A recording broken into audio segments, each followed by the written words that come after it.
नमस्कार, मैं मयंक त्रिपाठी, पंडित Deendayal Upadhyay Rajkiya model inter college Ajnar से। मैंने अभी केमिकल काइनेटिक्स चल रहा था अपना 4th चैप्टर। मैंने अपने लास्ट लेक्चर में आपको अपक्रियाओं के प्रकार बता दिए थे कि 3 प्रकार की अपक्रियाएं होती हैं, और यह भी बता दिया था कि हमें केवल और केवल जो मॉडरेट रिएक्शन है, जो मध्यम गति से चलती हैं, उन अपक्रियाओं के वेग के बारे में चर्चा करनी है। अब हमें जैसे हमको एक रिएक्शन कंसीडर करें, एक रिएक्शन हम लेते हैं, माना कि निम्न अभिक्रिया हो रही है, कोई एक अभिक्रिया हो रही है, हमने उसको मान लिया कि वो अभिक्रिया ये है, A प्लस बी और ये बनाएंगे C प्लस डी। आप सोचो कि आपके पास कोई दैवीय शक्ति है, आपके पास कोई दैवीय शक्ति है, ए के मॉलिक्यूल है, ये इतने मॉलिक्यूल रखे थे उस कंटेनर में, उसी कंटेनर में आपने बी मिला दिया, बी के इतने मॉलिक्यूल्स हैं, सी बना ही नहीं और डी बना ही नहीं। भाई आपने अभी तो अपक्रिया कराई है ना, अभी तो स्टार्ट ही किया है, और आपने जस्ट 2 मिनट के बाद या 5 मिनट के बाद ऑब्जर्व किया। What you observe after 5 minutes, आपने देखा कि 5 मॉलिक्यूल इसके गायब हो चुके थे। मतलब यहां पर 3 ही मॉलिक्यूल बचे, जबकि आपने जब शुरू किया था t=0 पर, जब रिएक्शन आपने स्टार्ट करी थी तब 8 मॉलिक्यूल थे, अब यहां पर 3 ही मॉलिक्यूल बचे। अच्छा, कोइंसिडेंटली क्या हुआ, आपके पड़ोसी को जिसको हमने बी पे नजर रखने के लिए कहा था, आपकी जो बगल वाली बेंच पर बैठा था, वो भी ऑब्जर्व कर रहा कि 5 मॉलिक्यूल इसके गायब हो गए। हमने कहा यार ये तो बड़ा अच्छा है, ए के 5 मॉलिक्यूल गायब हुए, उसी टाइम पर at the same time B के भी 5 मॉलिक्यूल गायब हो गए, और हुआ क्या, सी के कुछ मॉलिक्यूल बन गए, और 5 मिनट बाद आप ऑब्जर्व करते हो सी के 5 मॉलिक्यूल और डी के भी 5 मॉलिक्यूल्स अपीयर हो गए। बल्कि यहां पर कितने मॉलिक्यूल बचे, इसके 3 मॉलिक्यूल बचे और इसके 3 मॉलिक्यूल बचे 5 मिनट के बाद। जबकि शुरुआत में इसके 8 मॉलिक्यूल हुआ करते थे, हमने 8 मॉलिक्यूल लिए थे, इसके 8 मॉलिक्यूल लिए थे, और जबकि इसके भी हमने 8 मॉलिक्यूल लिए थे, और उसी टाइम पर इसके 8 मॉलिक्यूल हमने लिए थे। 5 मिनट के बाद हमने ऑब्जर्व किया तो इसके 5 मॉलिक्यूल गायब हो गए और इसके 3 मॉलिक्यूल गायब हो गए, जबकि 5 मॉलिक्यूल इसके बन गए और 5 मॉलिक्यूल इसके प्रोड्यूस हो गए आफ्टर 5 मिनट्स। हमने क्या दिमाग लगाया, हमने सोचा हम बता देंगे सर अभिकारक गायब हो रहे हैं, अभिकारक डिसअपियर हो रहे हैं। भाई गायब होने को डिसअपियर बोल दो, थोड़ा इंप्रेशन पड़ेगा आपका। अभिकारक डिसअपियर हो रहे हैं, गायब हो रहे हैं, कम हो रहे हैं। उत्पाद बिल्कुल भी नहीं थे, अब बढ़ रहे हैं। अभिकारक गायब हो रहे हैं, उत्पाद बढ़ रहे हैं। होगा भी यही, भाई 2 लोग अभिक्रिया करेंगे, उत्पाद बनाएंगे, तो अभिकारक तो कम ही होंगे ना, उत्पाद तो बनेगा ना, जो बन रहा है वो बनेगा, जो गायब हो रहा है वो कम होगा। भाई आप रोटियां बना रहे हो, आपको रोटियां बनानी आती हैं, तो आटा की जो लोई है वो कम होगी ना संख्या। आप पहले तो संख्या मान लीजिए 8 थी, लेकिन आपने क्योंकि 5 मिनट बाद 5 रोटियां बना ली, तो उत्पाद तो 5 बन गया, लेकिन रोटियां तो अभी वहां पर आटा की संख्या, तो जो लोइयों की संख्या है वो कम हो जाएगी, वो अभिकारक है, जो रोटी बन रही है वो उत्पाद है। तो लोइयों की संख्या कम हो रही है, वहां पर लोइयों की संख्या कम हो रही है, मतलब अभिकारक कम हो रहे हैं। यानी एक सेंस लगाओ, अभिकारकों की सांद्रता कम होती जाएगी। जैसे जैसे समय बीतेगा अभिकारकों की सांद्रता कम होती जाएगी और उत्पाद की सांद्रता बढ़ती चली जाएगी, क्योंकि उत्पाद बढ़ते चले जाएंगे। किस हिसाब से अभिकारक उत्पाद में कन्वर्ट हो रहे हैं, तो चेक करते हैं किस हिसाब से कन्वर्ट हो रहे हैं।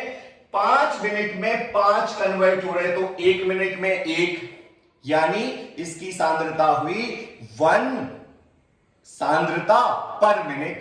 8 पहले सांद्रता थी, अब कितनी कम बची, 5 कन्वर्ट हो गए, 3 बची, यानी 8 पहले थी, बची 3 है, 5 मिनट में 5 कम हो गए, तो 1 मिनट में 1 कम हुआ। हम अभिकारक की सांद्रता और वो जो दर लिख सकते, अभिक्रिया की दर। भाई अभिक्रिया की दर क्या होगी? अभिक्रिया की दर होगी कितनी? पहले ए, मान लिया हमने A1 था, फिर क्या हो गया A2। B पहले B1 था, फिर क्या हो गया B2।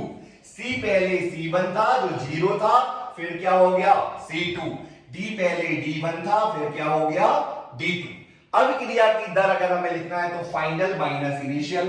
भाई A2 हो गया जो पहले A1 था, डिवाइड बाय कितने समय में हो गया, जितनी देर में हो गया वो कहलाएगा T1। अब हमें बताओ ये ए के लिए हो गई अभिक्रिया की दर, ए के लिए ए के गायब होने की दर है। बेसिकली ये हम ले सकते ए के गायब होने की दर, गायब होने की दर, इस दर से गायब हो रहा। बी भी इसी दर से गायब हो रहा। बी के गायब होने की दर होगी B2 minus B1 upon delta T. C के गायब होने की दर, सी के गायब नहीं बल्कि सी के बनने की दर क्या होगी? C2 minus C1 divide by delta T. और डी के भी बनने की दर हो जाएगी D2 minus D1 by delta T. ये सभी दरें आपस में बराबर होंगी, बस एक कमी होगी इसमें, क्या? यहां पर ये वैल्यू नेगेटिव आ जाएगी। A2 माइनस A1 आप करोगे, that value will be negative. और rate of reaction is always positive, अभिक्रिया की दर हमेशा पॉजिटिव होना चाहिए, इसलिए आप अभिकारकों में एक्स्ट्रा माइनस लगा दोगे। लगा दिया आपने, यानी अभिक्रिया की दर क्या हुई? R इक्वल टू, आप इसको लिख सकते minus of delta A upon delta T equal to minus of delta B upon delta T. Delta हम किसको लिख सकते हैं? A2 माइनस A1 या B2 माइनस B1, इसको अपन डेल्टा लिखते हैं। इक्वल टू, यहां तो पॉजिटिव वैल्यू देगा, कोई दिक्कत नहीं, delta C by delta T equal to delta D by delta T. ये हो जाएगी आपकी अभिक्रिया की दर। ये तो वो अभिक्रिया हो गई जिसमें 1 मोल ऑफ सॉल्यूट है।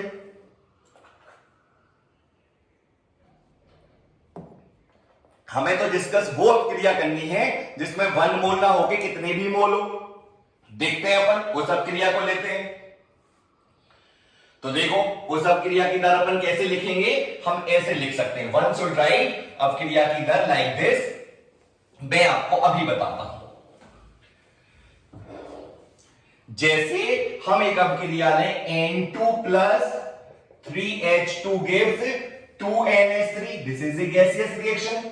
इसके लिए हमें दर लिखने को आ जाए तो आप क्या लिखोगे? R equal to minus of delta N2 upon delta T equal to 1/3। अभी बताते हैं 1/3 कहां से आया? Delta H2 by delta T। ये 3 मॉलिक्यूल्स है इसलिए हमने 1 से डिवाइड कर दिया। यहां भी माइनस आएगा क्योंकि अभिकारक है। अभिकारकों में आपको माइनस लगाना है और उत्पाद में आपको माइनस नहीं लगाना। Equal to 1/2 delta of NH3 by delta T. ये आ गया। ये इस तरह से आप इस रिएक्शन की दर को लिख सकते हो। ये इन दोनों में 1/3 का गैप क्यों है? क्योंकि आप सोचो जिस टाइम पर एक मॉलिक्यूल इसका गायब होगा उसी टाइम पर 3 मॉलिक्यूल इसके गायब हो जाएंगे, क्योंकि 1:3 है यहां पर। इसलिए 1/3 हमने H2 के केस में लगाया कि भैया इसके गायब होने की दर और इसके गायब होने की दर में 3 गुने का अंतर है, इसमें 3 से भाग दे दो तो ये बराबर आ जाएगा। तो इसलिए जो रिएक्टेंट मॉलिक्यूल होंगे, जो अभिकारक मॉलिक्यूल होंगे, उसमें आप डिवाइड कर दोगे तो आपका आंसर करेक्ट हो जाएगा और माइनस ये आपको मिलेगा। हम एक और अभिक्रिया लेते हैं। आपको बताना है कि उसके लिए रेट दर क्या होगी, आप अभी बता दोगे। हमें लिखने की देर है, आप पेन कॉपी लेके बैठ गए होगे और आप तुरंत बता दोगे कि सर ये होगी R इक्वल टू, अगर मान लीजिए अभिक्रिया हमने लिखी PCl5 equal to PCl3 plus Cl2, आप तुरंत लिख दोगे R equal to delta, minus लगाओगे इसमें, ये है PCl5 divide by delta T. एक ही है, कोई दिक्कत नहीं। Equal to delta of PCl3 upon delta T equal to delta of Cl2 divide by delta T. आराम से लिख दोगे, कोई दिक्कत है क्या? ये तो बहुत सड़े सड़े से टॉपिक है। आप जैसे होनहार विद्यार्थियों के लिए इससे आसान, इससे सारे टॉपिक्स नहीं हो सकते। मैं पूरा चैप्टर आपको क्लियर बिल्कुल सिस्टमेटिक पढ़ाऊंगा। आपका काम है जो मैं पढ़ा रहा हूं उसके नोट्स कंप्लीट करते जाए, आप लिखते जरूर जाए। R इक्वल टू, चलो एक और कंसेप्ट अपन यूज करते हैं। अब एक और रिएक्शन लेते हैं। हमने रिएक्शन ले ली, कोई भी ले लो आप। चलो 2KClO3 gives you 2KCl plus 3O2। आप इस रिएक्शन को लिखना चाहो आप लिख दोगे R equal to delta of KClO3 divide by delta T। या माइनस आएगा, बिल्कुल आएगा, रिएक्टेंट है। अच्छा 1/2 भी आएगा क्या? बिल्कुल आएगा, minus of 1/2 because 2 reactants are there.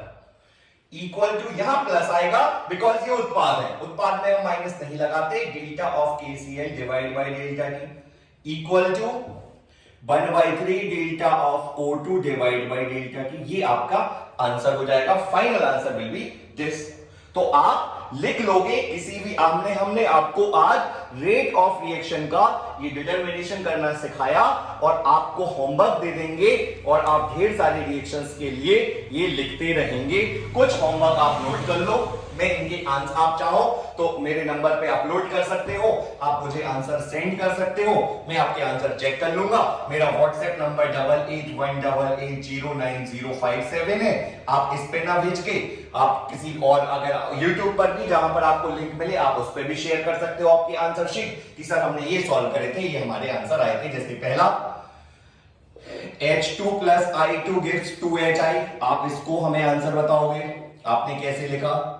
दूसरा C6H12O6 plus 6O2 gives 6CO2 plus 6H2। तीसरा आपको ये फोटोसिंथेसिस ये रेस्पिरेशन प्रोसेस हो गया। और लिख सकते हैं आप कोई रिएक्शन लिख लो, suppose C plus 2H2 gives you CH4। Fourth एक और रिएक्शन कोई भी जो आपके दिमाग में आती हो आप वो रिएक्शन लिख सकते हो और हमें आंसर बता सकते हो। हमें कोई यहां पर एक आध रिएक्शन शायद ऐसी मिल जाए, अमोनिया वाली है तो वो तो आपको बनती है, हालांकि हम ये लिख ही दे रहे 2H। चलो इसको तो हो गया H2 plus Cl2 gives 2HCl। एक और लिख ही दे रहे पांचवी SO2 plus O2 2SO2 ले लो 2SO3 बना दो। ये 5 आप रिएक्शन आपका होमवर्क है, आप इन्हें कंप्लीट करके हमें आंसर जरूर भेजें। Thank you so much, bye bye.